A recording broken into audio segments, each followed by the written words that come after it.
إن الحمد لله نحمده ونستعينه ونؤمن به ونتوكل عليه ونعوذ بالله من شرور أنفسنا ومن سيئات أعمالنا من يهده الله فلا مضل له ومن يضلل فلا هادي له أشهد أن لا إله إلا الله وأشهد أن محمدا عبده ورسوله أرسله بالهدى ودين الحق ليظهره على الدين كله ولو كره المشركون اللهم صل على محمد وعلى آل محمد كما صليت على إبراهيم وعلى آل إبراهيم اللهم بارك على محمد وعلى آل محمد كما باركت على إبراهيم وعلى آل إبراهيم إنك حميد مجيد أما بعد فإن خير الكلام كلام الله وخير الهدي هدي محمد صلى الله عليه وسلم وشر الأمور محدثاتها فكل محدثة بدعة وكل بدعة ضلالة وكل ضلالة في النار أعوذ بالله من الشيطان الرجيم يا أيها الذين آمنوا اتقوا الله حق تقاته ولا تموتن إلا وأنتم مسلمون يا أيها الناس اتقوا ربكم الذي خلقكم من نفس واحدة وخلق منها زوجها وبث منهما رجالا كثيرا ونساء واتقوا الله الذي تساءلون به والأرحام إن الله كان عليكم رقيبا الله أكبر الله أكبر الله أكبر لا إله إلا الله الله أكبر الله أكبر ولله الحمد. സ്നേഹാദരണീയരായ സത്യവിശ്വാസി വിശ്വാസിനികളെ, സർവലോക നിയന്താവും സർവ അനുഗ്രഹങ്ങളുടെ ദാതാവുമായ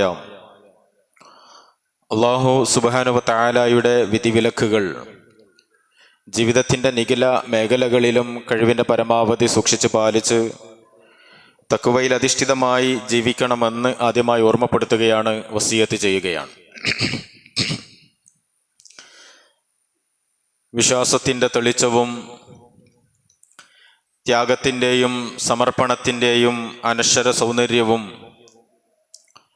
ലോക മുസ്ലിങ്ങളുടെ മനസ്സുകളിൽ പകർത്തിക്കൊണ്ട് ഒരു ബലിപെരുന്നാൾ കൂടി സമാഗതമായിരിക്കുകയാണ്. സട്ടാവിനെ വാഴ്ത്തുന്ന തക്ബീർ ധ്വനികളാൽ മണ്ണും വിണ്ണും മുഖരിതമാണ്. ബലിപെരുന്നാൾ, വലിയ പെരുന്നാൾ, ഹജ്ജ് പെരുന്നാൾ എന്നൊക്കെ ഈ പെരുന്നാളിനെ അറിയപ്പെടാറുണ്ട്. കാരണം അത് ഒരു ദിവസത്തെ മാത്രം ആഘോഷമല്ല, മറിച്ച് 4 ദിവസം നീണ്ടു നിൽക്കുന്ന ആഘോഷത്തിൻ്റെ ദിനങ്ങളാണ് ബലിപെരുന്നാൾ. മറ്റ് മതങ്ങളുടെ വിശ്വാസങ്ങളും ആചാരങ്ങളും ആഘോഷങ്ങളുമെല്ലാം ഏതെങ്കിലും ഒരു ദിനത്തെ, ഏതെങ്കിലും ഒരു സംഭവത്തെ അടിസ്ഥാനമാക്കിയിട്ടായിരിക്കും അത് രൂപകൽപ്പന ചെയ്തിട്ടുണ്ടാവുക.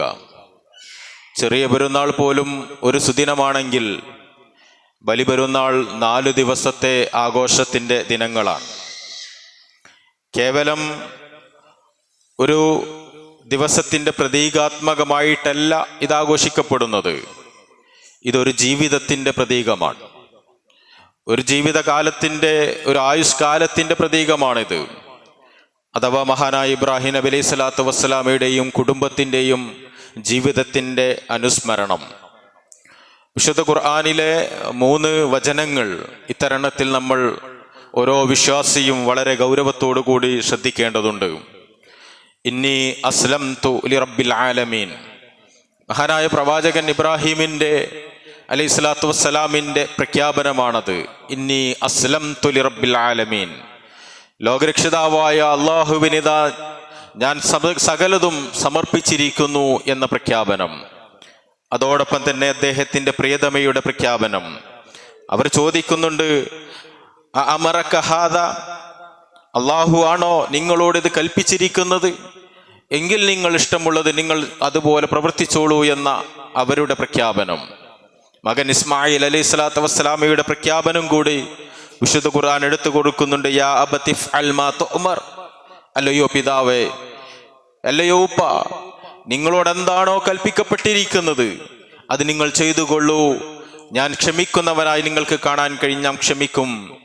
ഈ 3 വചനങ്ങൾ, ഈ 3 പ്രഖ്യാപനങ്ങൾ ഇതൊരു വ്യക്തിയുടെ മാത്രം പ്രഖ്യാപനമായിരുന്നില്ല, ഇതൊരു കുടുംബത്തിന്റെ പ്രഖ്യാപനമായിരുന്നു.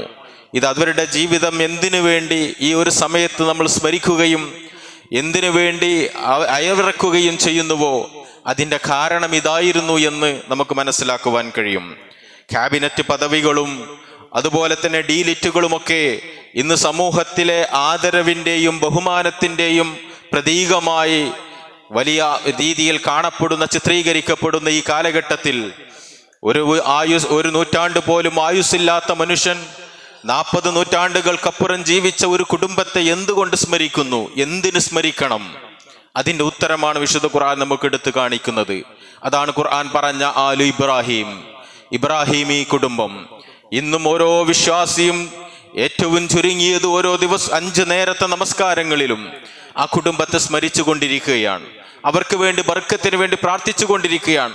അവർക്ക് ബർക്കത്ത് ചെയ്തതുപോലെ മുഹമ്മദ് പ്രവാചകൻ സല്ലല്ലാഹു അലൈഹി വസല്ലമയുടെയും ഞങ്ങളുടെയും ഒക്കെ ജീവിതത്തിൽ ബർക്കത്ത് നൽകണേ എന്ന് പ്രാർത്ഥിച്ചു കൊണ്ടിരിക്കുകയാണ്.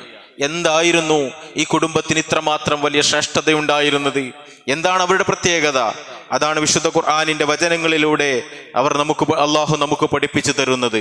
വിശ്വാസത്തിന്റെ കരുത്ത് തന്നെയായിരുന്നു അതിലേറ്റവും പ്രധാനമായി ഉണ്ടായിരുന്നത്. എന്തെല്ലാം പ്രതിസന്ധികൾ ജീവിതത്തിൽ നേരിടേണ്ടി വന്നു. കുടുംബത്തിൽ നിന്ന് ഓടിക്കപ്പെട്ടു, സ്വന്തം പിതാവ് ഇറക്കിവിട്ടു, സമൂഹം ഒന്നടങ്കം തനിക്കെതിര്, അതുപോലെ തന്നെ ചുട്ടുകരിക്കുവാൻ വേണ്ടി പോലും കൽപ്പിക്കപ്പെടുമ്പോഴും നിർവഹിക്കപ്പെടുമ്പോഴും അചഞ്ചലമായ തൗഹീദിലുള്ള അടിയുറച്ച വിശ്വാസമായിരുന്നു മഹാനായ ഇബ്രാഹിം നബി അലൈഹി സ്വലാത്തു വസ്സലാമയുടെ ഏറ്റവും വലിയ പ്രത്യേകത. അതാവണം വിശ്വാസി എന്നതാണ് ഈ വചനങ്ങളും ഈ ആഘോഷങ്ങളും ഈ അനുസ്മരണങ്ങളും എല്ലാം നമ്മെ ഓർമ്മപ്പെടുത്തുന്നത്. ഏത് പ്രതിസന്ധികൾ നേരിടേണ്ടി വന്നാലും അള്ളാഹുവാണ് എനിക്ക് ഏറ്റവും വലിയവനെന്ന അല്ലാഹു അക്ബർ, അല്ലാഹു അക്ബർ, അവനേക്കാൾ വലിയവനായി മറ്റൊന്നുമില്ല. എൻ്റെ ജീവിതത്തിൽ എന്ത് പ്രതിസന്ധികൾ നേരിട്ടാലും എൻ്റെ തൗഹീദ് കൈവിടാൻ, അവനല്ലാത്ത ഒരാൾക്ക് വേണ്ടി ആരാധനകൾ അർപ്പിക്കുവാൻ ഞാൻ തയ്യാറല്ല എന്ന പ്രഖ്യാപനമായിരുന്നു, ജീവിതം കൊണ്ടുള്ള പ്രഖ്യാപനമായിരുന്നു ഇബ്രാഹിം നബി അലൈഹി സ്വലാത്തു വസ്സലാം ചെയ്തത്. നമ്മളൊക്കെ ഷഹാദത്ത് ചൊല്ലിയവരാണ്, നമ്മളൊക്കെ തക്ബീർ ചൊല്ലുന്നവരാണ്. പക്ഷേ കേവലമായ മന്ത്രോച്ചാരണങ്ങളിൽ, തക്ബീറുകൾ കേവലമായ മന്ത്രങ്ങൾ മാത്രമായി നമ്മുടെ ജീവിതത്തിൽ നിലനിൽക്കുന്നു എന്നതാണ് സത്യം. നമ്മൾ പ്രഖ്യാപിക്കുന്നു, നമ്മൾ പറയുന്നു, ഞാൻ വിശ്വാസിയാണ്, ഞാൻ തൗഹീദുള്ളവനാണ്. പക്ഷേ ജീവിതത്തിന്റെ എല്ലാ ഘട്ടങ്ങളിലും അത് സൂക്ഷിക്കുവാൻ, അത് പാലിക്കുവാൻ, ജീവിതത്തിന്റെ ഭാഗമാക്കി മാറ്റുവാൻ, പ്രാവർത്തിക മണ്ഡലത്തിലേക്ക് അത് കൊണ്ടുവരുവാൻ നമുക്ക് സാധിക്കാറുണ്ടോ എന്നതാണ് നമ്മൾ ഓരോരുത്തരും ആലോചിക്കേണ്ടത്. അതോടൊപ്പം ആ ഒരു വ്യക്തി മാത്രമായിരുന്നില്ല. വിശുദ്ധ ഖുർആൻ പറഞ്ഞതുപോലെ ഇന്ന ഇബ്രാഹീമ കാന ഉമ്മത്തൻ ഖാനിത, ഇബ്രാഹിം നബി അലൈഹി സ്വലാത്തു വസ്സലാം ഒരു സമൂഹമായിരുന്നു എന്നതാണ് ഖുർആൻ പരിചയപ്പെടുത്തുന്നത്. ഒരു സമൂഹത്തിന് ചെയ്യാൻ കഴിയുന്ന കാര്യം ഒരു കുടുംബം, ഒരു വ്യക്തി ഒറ്റക്ക് നിർവഹിച്ചു എന്നതാണ് അവരുടെ ചരിത്രത്തിന്റെ, അവരുടെ ജീവിതത്തിന്റെ പ്രത്യേകത. അദ്ദേഹത്തിന്റെ കൂടെ നിന്ന ഒരു കുടുംബത്തെ കൂടി നമുക്ക് വായിക്കുവാൻ കഴിയും, അല്ലേ? തൻ്റെ ഭർത്താവിൻ്റെ കൂടെ അദ്ദേഹത്തിന്റെ കൽപ്പനകൾ, അദ്ദേഹത്തിനോട് കൽപ്പിക്കപ്പെടുന്ന കാര്യങ്ങൾ അത് അള്ളാഹുവിൽ നിന്നുള്ള കൽപ്പനയാണെന്ന് മനസ്സിലാക്കി കൂടെ നിൽക്കുവാൻ തയ്യാറായ ഭാര്യയെയും മകനെയും ഖുർആനിന്റെ വചനങ്ങളിൽ നമുക്ക് വായിക്കുവാൻ കഴിയുമ്പോൾ ആ മാതൃകയാവണം നമ്മൾ പിൻപറ്റേണ്ടത്. എന്തുകൊണ്ട് ഹാജറ ബീബിക്ക് അത് പറയാൻ സാധിച്ചു? എന്തുകൊണ്ട് മകൻ ഇസ്മായിൽ അലൈഹി സ്വലാത്തു വസ്സലാമക്ക് തൻ്റെ പിതാവിന് കട്ട പിന്തുണ കൊടുക്കുവാൻ കഴിഞ്ഞു? അവരെ വളർത്തിക്കൊണ്ടുവന്ന രീതി അങ്ങനെയായിരുന്നു എന്നതാണ് നമ്മൾ മനസ്സിലാക്കേണ്ടത്. നമുക്കൊക്കെ ഭാര്യമാരും ഇണകളും സന്താനങ്ങളുമുണ്ട്. നമ്മുടെ ഇണകൾ, നമ്മുടെ സന്താനങ്ങൾ നമ്മുടെ കൂടെ വിശ്വാസത്തിന്റെ വിഷയത്തിൽ അള്ളാഹുവിനെ അനുസ്മരിക്കുന്ന, അള്ളാഹുവിനെ അനുസരിക്കുന്ന വിഷയത്തിൽ ഇപ്രകാരം നമ്മുടെ കൂടെ നിൽക്കുന്നവരാണോ? അതവർക്കതിന് സാധിക്കുന്നുണ്ടോ എന്ന് നമ്മൾ പരിശോധിക്കൂ. ഇല്ലെങ്കിൽ എന്തുകൊണ്ട് സാധിക്കുന്നില്ല? എങ്ങനെയാണ് അവർ കൂടി നമ്മുടെ കൂടെ ഉണ്ടാവേണ്ടത്? അവർക്ക് കൊടുക്കേണ്ട ശിക്ഷണവും അവർക്ക് ലഭിക്കേണ്ട അറിവും നമ്മുടെ കൂടെ കൊണ്ടുവരേണ്ടതിന്റെ ആവശ്യകതയുമാണ് അത് നമ്മെ ഓർമ്മപ്പെടുത്തുന്നത്. സഹോദരങ്ങളെ, നമ്മുടെ കുടുംബവും ഇബ്രാഹിമി കുടുംബത്തെ പോലെ ആയി മാറേണ്ടതുണ്ട്. അതുപോലെ തന്നെ മുസ്ലിം സ്ത്രീകളെ സംബന്ധിച്ചിടത്തോളം അള്ളാഹുവിലേക്ക് എത്രത്തോളം, അള്ളാഹുവിലുള്ള വിശ്വാസത്തിൽ എത്രത്തോളം അടുക്കേണ്ടതുണ്ട് എന്ന മാതൃകയാണ് ഹാജറ ബീവി നമുക്ക് നൽകുന്നത്. ചുരുക്കത്തിൽ ഇബ്രാഹിം കുടുംബത്തിന്റെ ജീവിതവും അവരുടെ വിശ്വാസവും അവരുടെ പ്രവർത്തനങ്ങളും അവരുടെ തവക്കുലും അവരുടെ അർപ്പണബോധവും ഇതെല്ലാമാണ് ഒരു വിശ്വാസി പിന്തുടരേണ്ടത് എന്ന പാഠമാണ് ഒരു ബലിപെരുന്നാൾ കടന്നു വരുമ്പോൾ നമുക്ക് നൽകുന്നത്. അതോടൊപ്പം ഒരു ആഘോഷത്തിന്റെ സുദിനം എന്ന നിലക്ക് നമ്മൾ മറന്നു പോകുവാൻ പാടില്ലാത്ത ഒട്ടനേകം കാര്യങ്ങളുണ്ട്.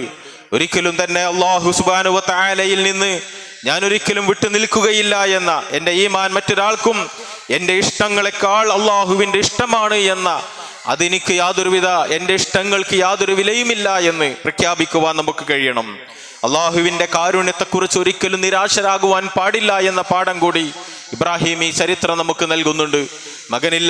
മക്കളില്ലാതെ കഷ്ടപ്പെട്ടപ്പോഴും ഭൗതികമായ എല്ലാ തരത്തിലുള്ള സാഹചര്യങ്ങളും അസ്തമിച്ചപ്പോഴും അള്ളാഹുവിലുള്ള ചഞ്ചലമായ വിശ്വാസവും അവന്റെ കാരുണ്യത്തെക്കുറിച്ചുള്ള പ്രതീക്ഷയും അദ്ദേഹം കൈവിട്ടില്ല എന്നത് നമുക്ക് നൽകേണ്ട പാഠമാണ്. ജീവിതത്തിൽ നമ്മൾ വളരെ വേഗത്തിൽ നിരാശരായിക്കൊണ്ടിരിക്കുകയാണ്. ഒരു കാര്യം പ്രാർത്ഥിക്കുമ്പോഴേക്ക് ലഭിക്കുന്നില്ല എന്ന് നിരാശയാണ്. ഓരോരോ കാര്യങ്ങൾ സ്വപ്നം കാണുമ്പോഴും അത് ലഭിക്കാതെ പോകുമ്പോഴേക്ക് നമ്മൾ നിരാശരായി മാറുന്നു.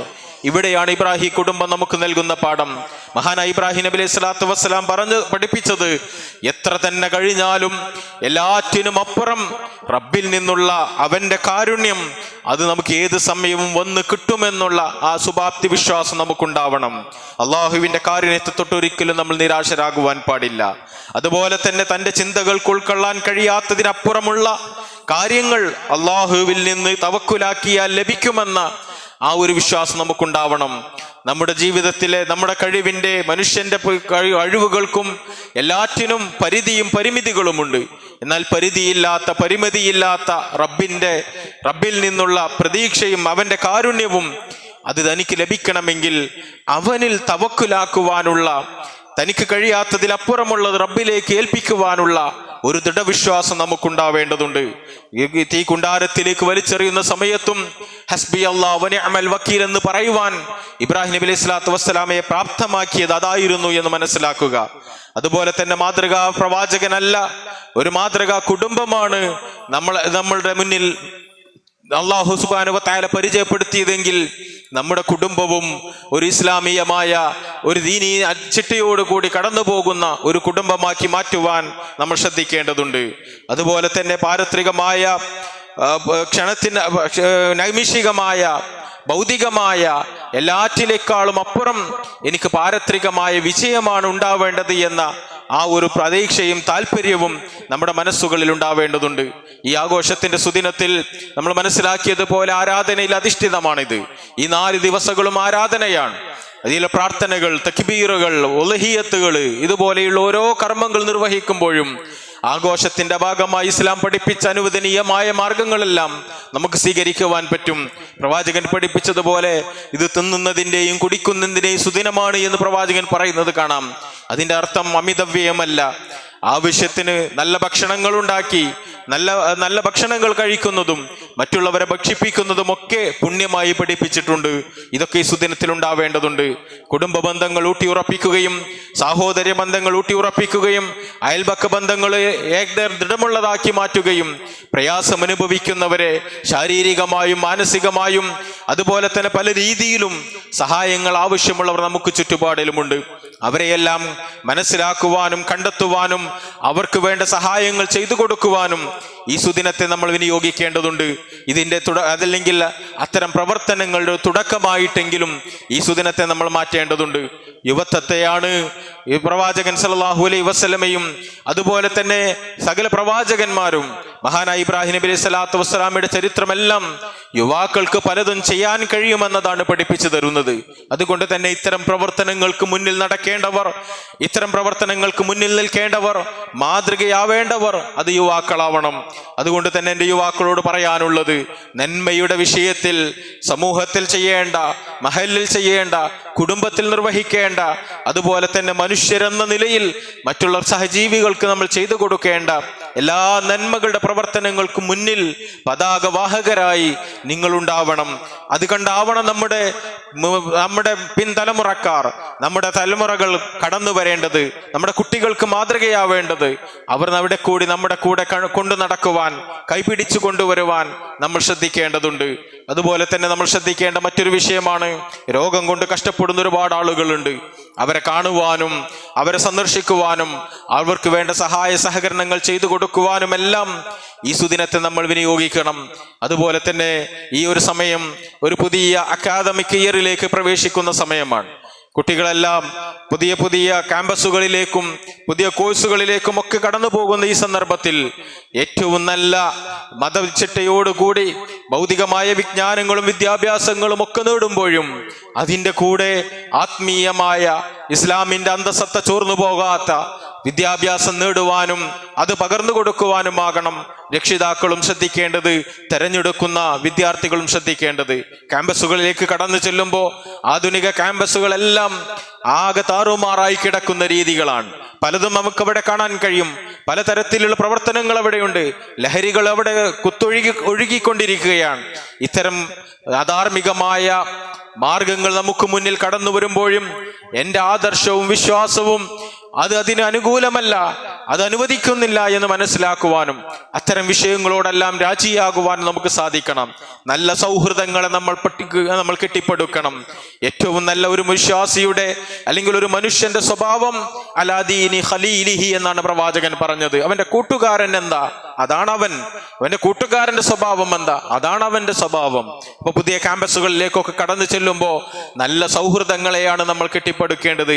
ആദർശബോധമുള്ള, ദീനീബോധമുള്ള കൂട്ടുകാരെയാവണം നമ്മുടെ കൂട്ടുകാരായി നമ്മൾ തിരഞ്ഞെടുക്കേണ്ടത്. അതുപോലെ തന്നെ ഭൗതികമായ മേഖലയിൽ ഒരുപാട് മുന്നോട്ട് പോകുവാനും നല്ല നല്ല ഉയരങ്ങളിലേക്ക് എത്തുവാനും കുടുംബത്തിനും സമൂഹത്തിനും രാജ്യത്തിനുമൊക്കെ ഉപകാരമുള്ള സന്താനങ്ങളായി മാറുവാനും നമ്മളൊക്കെ അത് കഠിനാധ്വാനം ചെയ്യുകയും പരിശ്രമിക്കുകയും ചെയ്യേണ്ടതുണ്ട്. അതിന് പിന്തുണ നൽകുകയാണ് രക്ഷിതാക്കൾ നൽകേണ്ടത്. കുട്ടികളെക്കുറിച്ച് സദാസമയം നമ്മുടെ ശ്രദ്ധയുണ്ടാവണം. അതിനർത്ഥം അവർക്ക് യാതൊരുവിധ സ്വാതന്ത്ര്യവും കൊടുക്കാതെ അവരെങ്ങനെ കെട്ടിയിട്ടതുപോലെ കൊണ്ടുപോകണമെന്നല്ല, അവർ വഴിപിഴച്ചു പോകുന്നുണ്ടോ എന്നതിനെക്കുറിച്ചുള്ള കൃത്യമായ അന്വേഷണവും കൃത്യമായ അവലോകനങ്ങളും നമ്മൾക്കുണ്ടാവേണ്ടതുണ്ട്. നമ്മുടെ വീടുകളിൽ സന്തോഷം തളം കെട്ടി നിൽക്കണം. അവിടെ ഉപ്പയും ഉമ്മയും മക്കളും എല്ലാം നമ്മുടെ ഗാഡ്ജറ്റുകളും മൊബൈലുകളും എല്ലാം മാറ്റിവെച്ചുകൊണ്ട് ഏറ്റവും ചുരുങ്ങിയത് അരമണിക്കൂറെങ്കിലും ഒരുമിച്ചിരിക്കുവാനും പരസ്പരം സംസാരിക്കുവാനും അതുപോലെ തന്നെ ഒരുമിച്ചിരുന്ന് ഭക്ഷണം കഴിക്കുവാനും ഒക്കെയുള്ള ഒരു പണ്ടത്തെ കാലത്തെ പഴയ കാലത്തെ ഒരു സിറ്റുവേഷൻ നമ്മുടെ വീടുകളിൽ ഇന്നില്ല എന്ന് പലപ്പോഴും തോന്നാറുണ്ട്. അത് മടങ്ങിക്കൊണ്ടുവരണം. പ്രവാചകന്റെ സുന്നത്ത് അങ്ങനെയാണ്. ഒരുമിച്ചിരുന്ന് ഭക്ഷണം കഴിക്കുകയും ഒരുമിച്ച് സംസാരിക്കുകയും പരസ്പരം സംസാരിക്കുകയും ചെറിയ കുട്ടിക്കൊന്ന് LKG പഠിക്കുന്ന കുട്ടിക്ക് പോലും പലതും പറയാനുണ്ട്. അത് കേൾക്കുവാൻ ഇന്ന് രക്ഷിതാക്കൾക്ക് പ്രത്യേകിച്ച് ഉപ്പമാർക്ക് സമയമില്ല. നമ്മുടെ ഭൗതികമായ വിഷയങ്ങൾക്കുള്ള നെട്ടോട്ടത്തിനിടയിൽ നമുക്കതിനൊന്നും സമയം കിട്ടാതെ പോകുമ്പോൾ വഴിപിഴച്ചു പോകുന്നത് നമ്മുടെ മക്കളാകുമെന്ന് നമ്മൾ മനസ്സിലാക്കുക. ഞാൻ നേരത്തെ സൂചിപ്പിച്ചതുപോലെ എന്തുകൊണ്ട് ഇസ്മായിൽ നബി അലൈഹി സ്വലാത്തു വസ്സലാമക്ക് പിതാവിന്റെ കൽപ്പനയ്ക്ക് യാതൊരു മടിയും കൂടാതെ നിന്നു കൊടുക്കുവാൻ സാധിച്ചു? അവര് മക്ക മരലാരുണ്യത്തിൽ ഉപേക്ഷിച്ചു പോകുമ്പോൾ അള്ളാഹു കൽപ്പിച്ചതാണെങ്കിൽ പൊയ്ക്കോളൂ എന്ന് പറയുവാൻ ഹാജറ ബീബിക്ക് സാധിച്ചത് അവരുടെ ശിക്ഷണത്തിന്റെ പ്രത്യേകത കൂടിയായിരുന്നു എന്ന് മനസ്സിലാക്കുക. അതുകൊണ്ട് തന്നെ ഇതെല്ലാം നമ്മുടെ വീടുകളിലെ അകത്തളങ്ങളിൽ നിന്നാണ് ക്രിയേറ്റ് ചെയ്യേണ്ടത്. നമ്മൾ ഓരോരുത്തരും ശ്രദ്ധിക്കുക. ഇത്തരത്തിലുള്ള കാര്യങ്ങൾ കൂടി ഈ പെരുന്നാൾ സുദിനം മുതൽ അല്ലെങ്കിൽ പെരുന്നാൾ സുദിനത്തിന്റെ സന്ദേശമായി നമ്മൾ മനസ്സിലാക്കുകയും എല്ലാ ആളുകൾക്ക് വേണ്ടി പ്രാർത്ഥിക്കുകയും ഈ ആഘോഷങ്ങളും ഇത്തരത്തിലുള്ള സന്തോഷങ്ങളുമായി നമ്മൾ കടന്നു പോകുമ്പോഴും ലോകത്തിന്റെ വ്യത്യസ്ത ഭാഗങ്ങളിൽ വിശ്വാസിയായതിൻ്റെ പേരിൽ മാത്രം പീഡിപ്പിക്കപ്പെടുന്ന, കഷ്ടപ്പെടുന്ന, ദുരിതങ്ങൾ അനുഭവിക്കുന്ന, ഒരിറ്റ് വെള്ളം പോലും കുടിക്കുവാൻ ലഭിക്കാത്ത, ഒരു പുത്തൻ പുടവ പോലും ധരിക്കുവാൻ സാധിക്കാത്ത വിശ്വാസി സമൂഹം ലോകത്തിന്റെ ഭാഗങ്ങളിലുണ്ട്. ഇന്ത്യയുടെ തന്നെ പല ഭാഗങ്ങളിലുമുണ്ട്. അവർക്കൊക്കെ വേണ്ടി നമ്മുടെ പ്രാർത്ഥനകൾ ഉണ്ടാവണം. സമാധാനം കിട്ടുവാൻ, സമാധാനപൂരിതമായ ഒരു അന്തരീക്ഷം രാജ്യത്തുണ്ടാകുവാൻ, ലോകത്തുണ്ടാകുവാൻ വിശ്വാസികൾക്ക് അംലഭവിക്കുവാൻ നമ്മുടെ പ്രാർത്ഥനകൾ എപ്പോഴും ഉണ്ടാവണം. നമ്മൾ മറന്നു പോകരുത് അത്തരത്തിലുള്ള ആളുകളെ. നമുക്ക് ചെയ്യുവാൻ കഴിയുന്നത് പ്രാർത്ഥനകളാണ്. ആ പ്രാർത്ഥനകളെങ്കിലും നൽകുവാൻ നമ്മൾ ശ്രദ്ധിക്കണം. ഇത്തരത്തിൽ സന്തോഷകരമായി വളരെ സന്തോഷത്തോടു കൂടി ജീവിതം മുന്നോട്ട് കൊണ്ടുപോകുവാൻ ഏത് പ്രതിസന്ധികളിലും അല്ലാഹു സുബ്ഹാനഹു വ തആലയെ മറന്നു പോവാതെ, ജീവിതം എന്ന് പറയുന്നത് നൈമിഷികമാണെന്നും പാരത്രികമായ ജീവിതമാണ്, അനശ്വരമായ ജീവിതം അത് പരലോകത്തെ ജീവിതമാണ്, ശാശ്വതമായതൊന്നും മനസ്സിലാക്കി ആ ശാശ്വതമായ ജീവിതത്തിന് വേണ്ടിയാവണം നമ്മുടെ ഓരോ പ്രവർത്തനങ്ങളും. അത്തരത്തിൽ മരണപ്പെടുന്നതിന് മുമ്പ് അള്ളാഹുവിന്റെ വിളി ഏത് സമയത്ത് വന്നാലും സന്തോഷത്തോടുകൂടി ഖൽബും സലീമുമായി കടന്നു പോകുവാൻ നമ്മൾ തയ്യാറെടുക്കുക എന്നതാണ് ഏറ്റവും പ്രധാനം. ഓരോ പെരുന്നാൾ കടന്നു വരുമ്പോഴും മരണത്തിലേക്ക് നമ്മൾ അടുത്തുകൊണ്ടിരിക്കുകയാണെന്ന ചിന്ത നമ്മൾ മറന്നു പോകരുത്.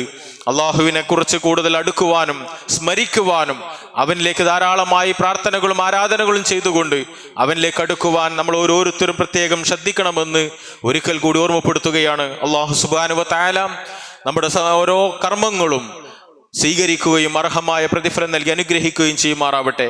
ഈ വർഷം ഹജ്ജിന് പോയവരുണ്ട്, പോവാൻ സാധിക്കാത്തവരുണ്ട്, ഒരുപാട് പ്രതീക്ഷയുള്ളവരുണ്ട്.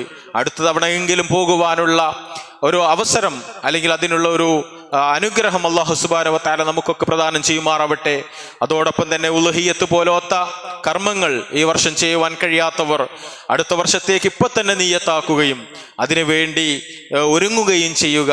ഈ ഉളുഹിയ്യത്തുമായ കർമ്മങ്ങളിൽ അത് അറുക്കുന്നവർ മാത്രമല്ല, അല്ലാത്തവരെല്ലാവരും പങ്കെടുത്തുകൊണ്ട് അതിന്റെ പുണ്യം കൂടി നേടുവാൻ ശ്രദ്ധിക്കണമെന്ന് കൂടി ഓർമ്മിപ്പിക്കുകയാണ്. അല്ലാഹു സുബ്ഹാനഹു വ തആല നമ്മുടെ എല്ലാ കർമ്മങ്ങളും സ്വീകരിക്കുകയും അർഹമായ പ്രതിഫലം നൽകി അനുഗ്രഹിക്കുകയും ചെയ്യുമാറാവട്ടെ. നമ്മിൽ നിന്ന് വന്നുപോയ ചെറുതും വലുതും അറിഞ്ഞും അറിയാതെയും രഹസ്യവും പരസ്യവുമായി ചെയ്ത എല്ലാ തെറ്റുകുറ്റങ്ങളും ഗഫൂറായ റബ്ബേ ഞങ്ങൾക്ക് നീ പുറത്തു നൽകണേ. രോഗം കൊണ്ട് കഷ്ടപ്പെടുന്ന ഒരുപാട് സഹോദരി സഹോദരങ്ങളുണ്ട്. അർഹമുറാഹിമായ ഷാഫിയായ റബ്ബേ അവരുടെ എല്ലാ രോഗങ്ങളും നീ ശിഫയാക്കണേ. അല്ലാഹുമ്മ ഗ്ഫിറിൽ മുഅ്മിനീന വൽ മുഅ്മിനാത്ത് വൽ മുസ്ലിമീന വൽ മുസ്ലിമാത്ത് അൽഅഹ്യാഇ മിൻഹും വൽ അംവാത്ത്. അല്ലാഹുമ്മ അജ്ർനാ മിനൻ നാർ, അല്ലാഹുമ്മ അജ്ർനാ മിനൻ നാർ. اللهم اعز الاسلام والمسلمين واذل الشرك والمشركين. ربنا هب لنا من ازواجنا وذرياتنا قرة اعين واجعلنا للمتقين اماما. ربنا آتنا في الدنيا حسنة وفي الآخرة حسنة وقنا عذاب النار. آمين برحمتك يا أرحم الراحمين. وصلى الله على محمد وعلى آله وصحبه أجمعين والحمد لله رب العالمين.